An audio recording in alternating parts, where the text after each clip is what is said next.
Rescue team കൂടി ചേരുന്നുണ്ട്. ഇവര് കോട്ടയം മുണ്ടക്കയത്ത് നിന്ന് വന്നവരാണ്, കുട്ടിക്കൽ മുണ്ടക്കയത്ത് നിന്ന് വന്നവരാണ്. ജസ്റ്റിനും സംഘവും അല്ലേ? എത്ര പേര്? ഞങ്ങൾ 5 പേരോളം. ഇവര് വന്നതിന്റെ ഒരു കാര്യം, കുട്ടിക്കല് അന്ന് മണ്ണിടിച്ചിൽ ദുരന്തം ഉണ്ടായപ്പോൾ നാട് മുഴുവൻ ഇവർക്കൊപ്പം നിന്നു. അപ്പോൾ ഇത്രയും ദൂരം വയനാട്ടിലേക്ക് രക്ഷാപ്രവർത്തനത്തിന് വേണ്ടിയാണ് ഇവർ എത്തിയിട്ടുള്ളത്.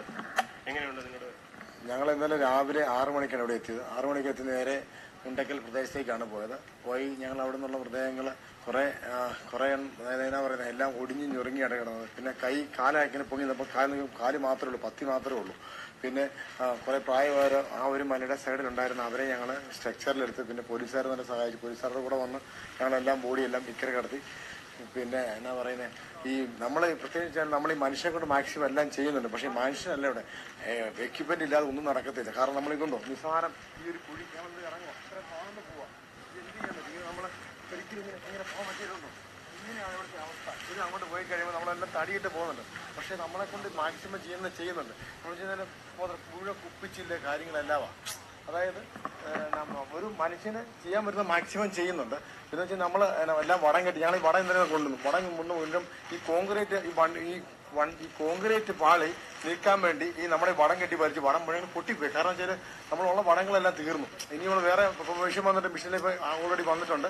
പിന്നെ പറഞ്ഞത് നമ്മളെ കൊണ്ട് ചെയ്യാൻ പറ്റുന്നില്ല, നമുക്ക് ചെയ്യാൻ പറ്റും. നമുക്കൊന്നും ഇതിനടിയിൽ എന്താണെന്ന് നമുക്കറിയില്ല, ഒന്നും പറയാൻ പറ്റില്ല. കാരണം നമ്മളിപ്പോണ്ടല്ലോ ഇതിനകത്ത് നമ്മളിന്ന് പശുക്കള് കെട്ടിയിട്ടേക്ക് തള്ളയും കുഞ്ഞും തള്ളയും രണ്ടിടത്ത് കിടക്കുക, എല്ലാം ഓരോ കാട്ടുമുറികളെല്ലാം കിടക്കുക. പക്ഷെ നമുക്കൊന്നും ചെയ്യാൻ പറ്റത്തില്ല, അതെല്ലാം ചീഞ്ഞ് ചെയ്ത് പോവാ. ഇതിനകത്തോട്ട് ഇറങ്ങിയാൽ മാത്രം ഇതിനകത്ത് മനുഷ്യനുണ്ട്.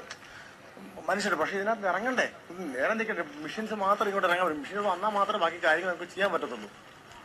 ഇത് നിങ്ങളുടെ നാട്ടിലുണ്ടായ ഒരു ദുരന്തത്തെക്കാൾ വലിയൊരു വ്യാപ്തി കേരളത്തിലെ ഏറ്റവും നാട്ടിലുണ്ടായതിന്റെ ഒരു 50 ഇരട്ടി ദുരിതമെന്ന് പറയാം. കാരണം അത്രയും ഭയാനകമായിട്ടാണ് ഈ ഏരിയ കാണുന്നത്. കാരണം നമ്മള് കണ്ടപ്പോൾ പേടിച്ചു. നമ്മൾ വന്ന് കണ്ടാൽ മാത്രമേ മനസ്സിലാകത്തുള്ളൂ. നമ്മളിപ്പം TV കൂടെ കണ്ടാലൊന്നും പെട്ടെന്ന് ഇവിടെ വന്ന് മനസ്സിലായി ബോധ്യമായിക്കുന്നത് മനുഷ്യന്റെ വില. മനുഷ്യന് ഇത്രേ ഉള്ളൂ. അതായത് നമ്മുടെ 100 ഇഞ്ച് 200 ഇഞ്ച് വണ്ണമുള്ള ഈട്ടിത്തടി കാട്ടുതടി എല്ലാം കൂടെ ചിഹ്നം ഭിന്നവേ, കെട്ടുകൾ ചിഹ്നം ഭിന്നവേ. പിന്നെ മനുഷ്യന്റെ കാര്യം പറയാനുണ്ടോ? മനുഷ്യനൊക്കെ ചെറിയ അംശം മാത്രമാണ് ഇതിനകത്ത് കിട്ടുന്ന വെച്ചാലുണ്ടല്ലോ. കിട്ടിയ ഒരു ബോഡി ഇന്നലെ കിട്ടിയതാ. ആ ഇടിഞ്ഞ് നേരെ ആ ഒരു മുസ്ലിമുടെ ചോട്ടില് ഒരു വലിയ കല്ല് മാറ്റാണ് ബോഡി എടുത്തത്. പക്ഷെ ആ ബോഡി ഉണ്ടല്ലോ ഞുറുങ്ങി, അതായത് പീസാക്കി ഞുറുങ്ങി ഇങ്ങനെ എടുക്കാം. ആ ഒരു അവസ്ഥ അവിടെ. കാരണം വെച്ചാൽ മനുഷ്യൻ നിസ്സഹായന.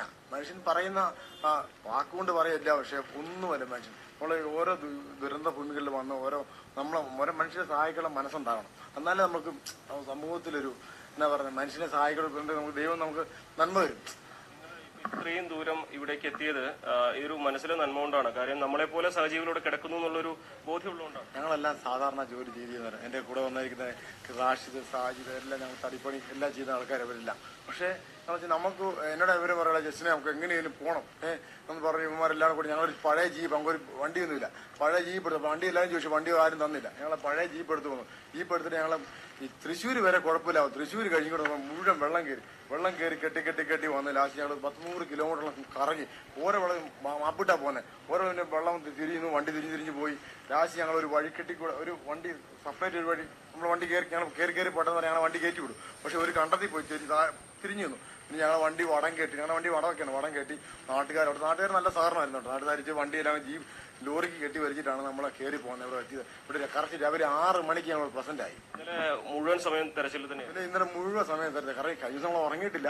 മുഴുവൻ സമയം നമ്മളെ പറ്റാതെ മാക്സിമം ഞങ്ങളുടെ വണ്ടി ഏറ്റവും ഫ്രണ്ടിൽ കൊണ്ടുപോയിട്ട് ഏറ്റവും വണ്ടി നമ്മൾ ഫ്രണ്ടിൽ കൊണ്ടുപോയിട്ടു. മൊത്തം ആർമിയോട് സഹകരിച്ച് NDRFിന്റെ ഉണ്ടായിരുന്നു.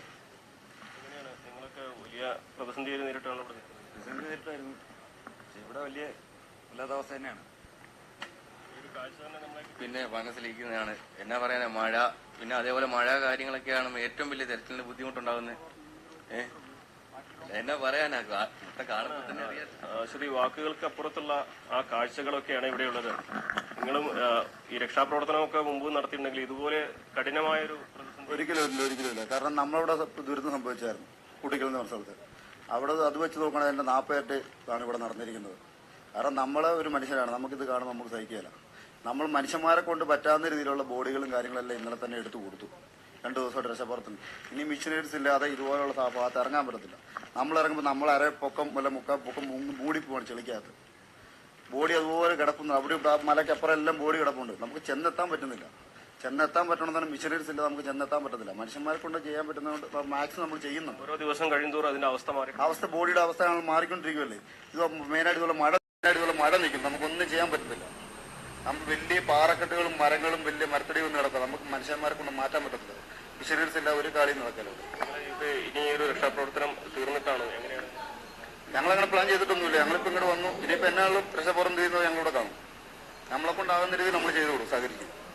ഒരു ദുരന്തത്തെ അതിജീവിച്ചവരുടെ ഒരു വാക്ക് കൂടിയാണിത്. കാരണം ഇത്രമാത്രം പ്രധാനമാണ് ഈ ഒരു മേഖലയിൽ ഇപ്പോൾ സഹജീവികൾക്ക് വേണ്ടി തെരച്ചിൽ നടത്തേണ്ടത് എന്ന് ഇവർക്ക് നന്നായിട്ട് അറിയാം. അതുകൊണ്ടാണ് ഇത്രയും ദൂരം താണ്ടി അവർ എത്തിയിരിക്കുന്നത്. ഇപ്പോൾ ഭയാനകമായിട്ടാണ് ഈ ഏരിയ നമ്മൾ കണ്ടപ്പോൾ പേടിച്ചു. നമ്മൾ വന്ന് കണ്ടാൽ മാത്രമേ മനസ്സിലാകത്തുള്ളൂ. നമ്മളിപ്പം TV കൂടെ കണ്ടാലൊന്നും പെട്ടെന്ന് ഇവിടെ വന്ന് മനസ്സിലായി ബോധ്യമായിരിക്കുന്നു മനുഷ്യന്റെ വില. മനുഷ്യൻ ഇത്രേ ഉള്ളൂ. നമുക്കൊരു മനുഷ്യൻ നിസ്സഹായന. മനുഷ്യൻ പറയുന്ന വാക്കുകൊണ്ട് പറയില്ല, പക്ഷെ ഒന്നുമല്ല മനുഷ്യൻ. നമ്മളെ ഓരോ ദുരന്ത ഭൂമികളിൽ വന്ന് ഓരോ മനുഷ്യനെ സഹായിക്കുന്ന മനസ്സുണ്ട്.